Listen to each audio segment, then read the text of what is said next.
Bueno, quiero darles la bienvenida a nuestros amigos de Portal Digital Altavoz que se suman a esta transmisión extraordinaria, especial por esta jornada electoral 2020 que hacemos a través de UCI Noticias. También quiero dar la bienvenida a Miguel Antezana y a Luis Herrera, analistas políticos con quienes vamos a conversar un poco tratando de entender estas características muy propias, ¿no?, de estas elecciones bastante sui generis. De por sí son elecciones extraordinarias, siempre hemos elegido a presidente y a congresistas. Esta vez a un congreso bastante breve, pero que sin duda es importante y sobre eso vamos a tratar. Bueno, hemos visto al alcalde Muñoz, yo creo que bien aconsejado por su equipo de imagen, quiero decir, ¿no? Primero pasó por los periodistas en bicicleta. Yo no creo que eso sea casualidad, ¿no? Él dice, yo los vi que ustedes estaban aquí, él sabía que estaban allí, ¿no? Pasó en bicicleta, luego se fue voluntario, dijo, yo puedo ser miembro de mesa, y ahora esto de la familia unida, ¿no? En un escenario en el que hemos visto a un líder político y a más de uno, lamentablemente, atentar contra su familia de diversas maneras, ¿no? Pero sí decía algo interesante, ¿no? Cuando hacía referencia a la necesidad de un Congreso que sepa consensuar, que sepa llegar a acuerdos y centrarse en situaciones importantes para este país. ¿En qué? ¿Cuáles son esos aspectos en el que este Congreso breve, transitorio, pero importante, debe concentrarse? A ver, ¿por quién podemos empezar? A ver, pues quizás. Miguel, que es con un amigo egresados del Colegio Militar, ambos. Ajá. Y como es mi aspirante, es un año más antiguo que yo, le voy a ceder la palabra. Perfecto. Muy bien. Bueno, muchas gracias. Reinaldo, ¿cómo estás? Bueno, quizás complementando tu comentario inicial, ¿no? Para mi gusto un poquito chaucero el alcalde, ¿no? Porque fíjate que si hubiese tenido quizás el respaldo popular, se hubiese dado un baño de popularidad. Claro, que no lo ha tenido. Pero no lo ha tenido y dudo mucho que lo pueda tener por las últimas actuaciones que ha tenido. Yendo a tu pregunta, este Congreso va a tener una serie de tareas bastante limitadas, bastante inclusive preasignadas. La primera gran tarea tiene que ver con la revisión de los decretos de urgencia. Y esta tarea tiene que ser bastante seria porque ahí tiene que ver si modifica, si enriquece o inclusive si propone la derogación de los decretos de urgencia. Esa es la principal gran tarea.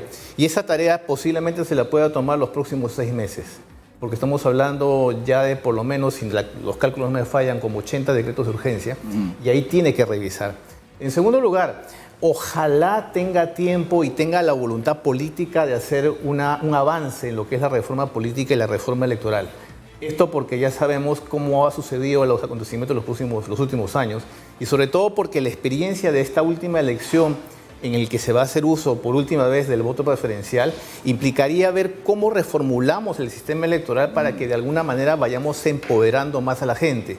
Esto de poner todos los esfuerzos en los partidos políticos, cuando los partidos políticos han sido los grandes derrotados en los últimos años, yo creo que tiene que ser un aliciente para que el nuevo Congreso los revise. Ya solamente con esto que estoy mencionando tiene bastante trabajo el próximo Congreso. Y uno que me olvidaba también que es muy importante, a ver si puede terminar de nombrar a los reemplazantes del Tribunal Constitucional. Tenemos que reemplazar a 6 de los 7 magistrados y eso yo creo que es una tarea importante que de hecho fue la que llevó a la disolución del Congreso anterior. Y de lo que se va a esperar una actuación particular de parte de este Congreso, ¿no? Vamos a hablar sobre eso.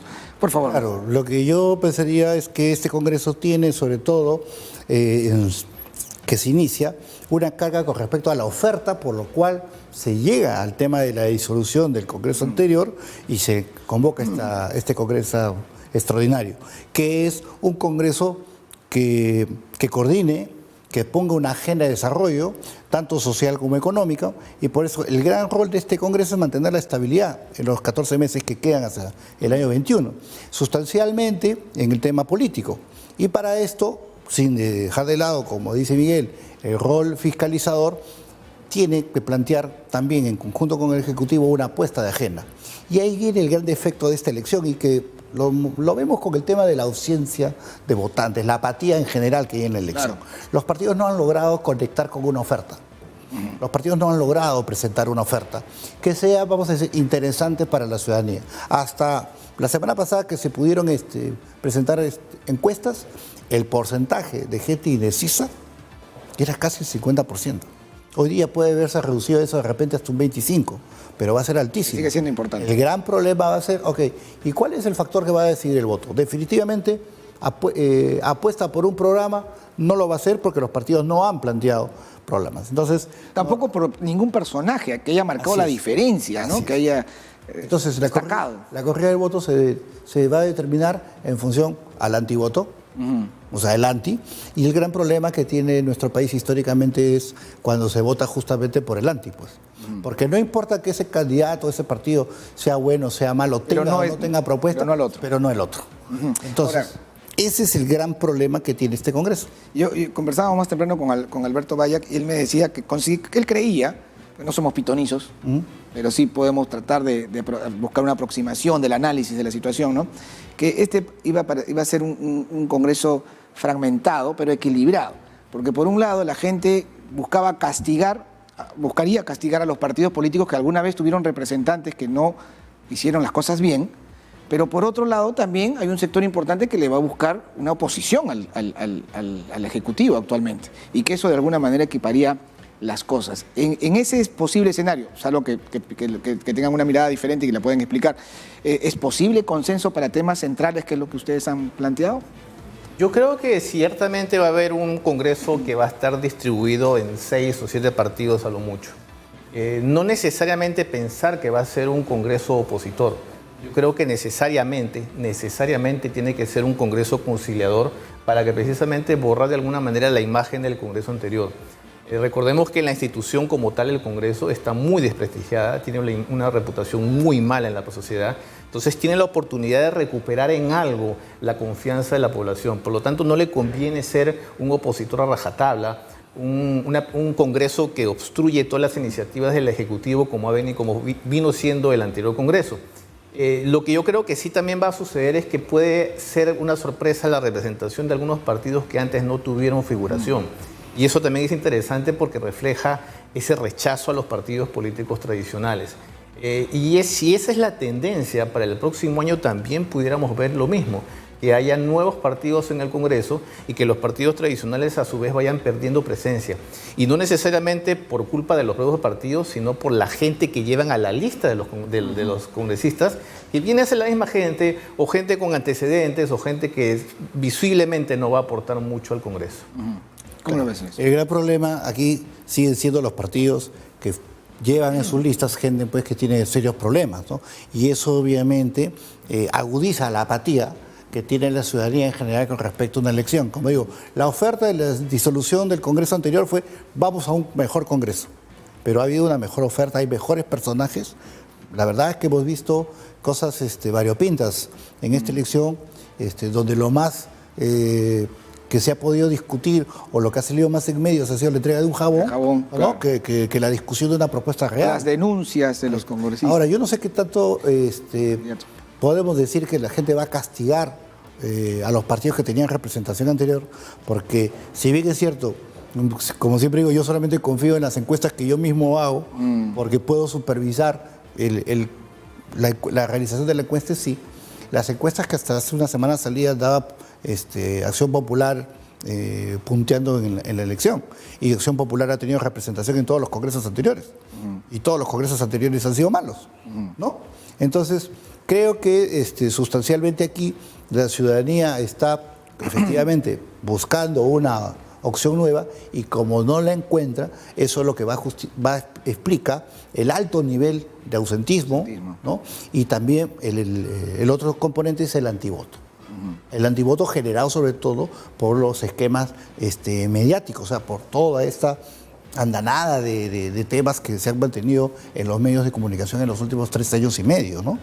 Ahora, como se viene desarrollando la conversación de lo que va hasta ahora, capto que la gente va a votar por partidos y no por personas, aun cuando tenemos este asunto del voto preferencial, ¿verdad?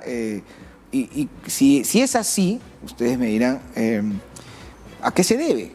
Yo personalmente pienso que hay un nivel de desinformación enorme. Aquí hemos hecho el esfuerzo de tener candidatos, escucharlos, sus propuestas, pero en realidad prácticamente la gente está yendo a votar a ciegas, ¿no? Por desconocidos.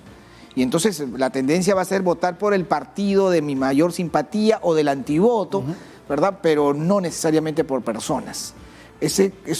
¿Creemos que eso vaya a producirse? Yo creo que aquí sí hay un gran responsable y es el Jurado Nacional de Elecciones y la OMPE. Estos dos organismos no han realizado la campaña de información suficiente para que precisamente los ciudadanos sepan cómo votar. Sin embargo, felizmente, la ciudadanía a través de las redes sociales ha colaborado para que este proceso de desinformación disminuya. En los últimos días hemos visto cómo la propia gente informa cómo se debe votar, cómo no se debe votar. Es más, la campaña de esta última semana en contra de los votos nulos, de los votos viciados, los votos en blanco, yo creo que ha sido muy importante y se está viendo, y yo supongo que se va a ver bastante y va a bajar muchísimo la cifra que la semana pasada se tenía de cifras de votantes que no sabían que iban a votar en blanco, con ese supuesto voto de protesta que en realidad no es ningún voto de protesta, que beneficia a los partidos que están en la cola. Entonces yo creo que la ciudadanía en este momento ha cumplido un papel muy importante y es una experiencia para la próxima elección. De nuevo, yo creo que hay que de alguna manera hacerle ver a la OMPE y al Jurado Nacional de Elecciones este proceso de desinformación porque no lo han hecho adecuadamente. En los últimos días ha sido en algunos otros medios que los han invitado, como UCI que los invitó porque estuvo aquí el gente de la OMPE, pero no necesariamente masivo para que sepan cómo votar. Entonces, esta última experiencia del voto preferencial va a pasar debajo de la mesa. Algunos candidatos yo creo que sí se van a ver beneficiados, lo vamos a ver en los resultados. De manera puntual. De manera puntual. Algunos puntuales que han aprovechado quizás adecuadamente las estrategias de marketing político, pero la mayoría simplemente como no tiene esa información, se está decidiendo por qué partido votar y quizás este mismo día en la cola estén tomando esa decisión. Sí, totalmente de acuerdo. No, de hecho, y ahí prima pues el posicionamiento previo de cada partido, ¿no? Entonces, efectivamente, los partidos no han traído grandes cabezas de listas. Eso. Y han marcado la pauta pues en el debate, ¿no? Entonces, en general, todo ese porcentaje, como decíamos la semana pasada, casi el 50% de indecisos, de los cuales también hay un porcentaje importante que tiene voto oculto, ¿no? Hay gente que no dice por quién va a votar. Pero yo estimo de que debemos estar bordeando el 25% de blancos y nulos. De blancos y nulos. Y el otro 25% se está decidiendo a lo largo de esta semana y hoy día hay un porcentaje que está decidiéndose en la cola, pero que va a definirse el voto por el posicionamiento del partido, no por personas. Sí. Y yo he sentido ese voto oculto casi generalizado, ¿no? Hay muy poca convicción por parte de la gente respecto a su voto, ¿no? Y a todos los que hemos entrevistado a lo largo de lo que va de la mañana en las transmisiones que hemos tenido en vivo, siempre que nuestros reporteros le preguntaban, ¿ya tienen el voto? Sí, pero es secreto. ¿No? Y eso siempre ha existido, pero no en este porcentaje. Casi todo el mundo quiere reservar su tendencia o su decisión porque probablemente haya poca convicción. Yo creo que hay un poquito de vergüenza política, entre comillas. ¿A qué me refiero? Hay gente que está votando quizás por las opciones menos pensadas, o está votando por la opción por la que nunca hubiese votado en un periodo anterior. Y eso lleva a que la gente reserve y no diga por quién ha votado. Entonces, esto quizás lo vamos a ver al final de la jornada. Ahí es donde van a estar las grandes sorpresas. Yo creo que sí van a haber sorpresas en este Congreso. Y ciertamente no hubo cabezas atractivas y eso es nuevamente responsabilidad de los partidos políticos que pusieron, es más, en muchos de los casos malas cabezas y no solamente en Lima, en el interior de la República también pusieron malas cabezas. Entonces eso también ha impulsado a que la ciudadanía no se fije en esos partidos por esa mala cabeza y comienza a ver a otros lados. Y yo creo que está pasando eso. Digo que está pasando porque en este momento hay gente que todavía se estaba informando a través de las redes sociales y de las páginas oficiales. La página de Voto Informado esta mañana colapsó. O sea, que hubo mucha gente que estuvo buscando información a última hora. Y eso es saludable. Yo creo que quizás no lleguemos a tanto porcentaje de abstencionismo. Quizás 20%, 15% ha sido el histórico, ¿no? Y en el tema de votos no válidos, hasta ahora que se conozca, lo máximo ha sido en las municipales, que fue el 36% más o menos. Yo creo que vamos a estar por debajo de eso. Yo soy optimista que a última hora está funcionando más el tema de la labor ciudadana que los propios organismos oficiales. Un detalle importante es que en esta decisión del voto también ha entrado otra variable, que es el sentir que tiene la gente de generar un equilibrio al Ejecutivo. Porque también en el momento de la disolución del Congreso había un amplio, ¿no?, respaldo al presidente por la acción, independientemente si esta haya sido legal o no legal, ¿no? Lo cierto es que hoy día también hay un sentimiento respecto a la necesidad de hacer un contrapeso al Ejecutivo, que en tan poco tiempo ha sacado pues cerca de 80 decretos de urgencia. Entonces, la población también siente que hay que contrapesar esa situación. Por eso es que se estima que este Congreso va a estar equilibrado en función también a lo que son pensamientos políticos en general, porque si bien es cierto los partidos no han presentado grandes propuestas parlamentarias, lo que sí han podido ya demostrar es más o menos cuál es su posición política, quiénes van más por los temas de izquierda, quiénes van por temas de derecha, y ese equilibrio es el que va a asegurar, creo yo, lo que marcaba la importancia de esta elección, que era el equilibrio constitucional. Seguimos conversando de eso, porque te interrumpí. Decía que el tema de las encuestas hay una relación directa también con el tema de la cultura política. En el caso peruano, nuestra cultura política es bastante pobre. Entonces, en ese sentido, las encuestas todavía siguen siendo una herramienta de manipulación de la voluntad popular. Y es por eso mismo que al asumir que son una herramienta de manipulación, es que están prohibida la divulgación de encuestas ya hasta una semana antes del proceso de elecciones. En otros países no existen estas limitaciones porque también se asume que la sociedad tiene un grado de madurez distinta, que no se van a dejar influenciar por una encuesta. Entonces, esto es aprovechado, y más aún ahora en época de redes sociales, de tecnología, claro, en el que te pasan las encuestas por Facebook, por Twitter o por el WhatsApp, o inclusive hasta ayer mismo comenzaron a salir en jerga de menús y de platos de menús. Sin embargo, yo creo que esto, insisto, tiene que ver mucho con el tema de la cultura política en el Perú. Si la gente estuviese clara de que las encuestas son solamente una fotografía, y como fotografía, cualquier fotografía puede tener Photoshop, claro, entonces hay que tener mucho cuidado de que las cosas no necesariamente son ciertas. Es más, ahí también lo último, ¿quién se va a dejar llevar o quién va a tomar una decisión de voto por una encuesta? Eso te dice precisamente mucho la relación directa de la inmadurez política de la sociedad o de la persona para que tome una decisión sobre la base de esa fotografía en ese momento. Claro, importante lo que dices, porque no solo una fotografía, porque como se suele decir, es el flash de un momento y que eso va a cambiar, ¿no?, en función a las tendencias, sino que como fotografía que es, puede tener Photoshop, ¿no? Entonces no hay garantía, no hay la confianza necesaria para decir que lo que dice es cierto, pero quizás tengamos que regular esto. ¿Qué piensan, Luis? Lo que pasa es que en el tema de encuestas hay que tener claro dos cosas. Primero, hay encuestas que las propias organizaciones políticas mandan a hacer para su consumo interno y que no se publican, que es para definir la estrategia. Como dice Miguel, como aquí hay poca cultura política, es muy raro el partido que lo hace. Y hay las encuestas que hacen las empresas encuestadoras pagadas por los medios de comunicación, que son las que hemos estado viendo y que son las que se publican.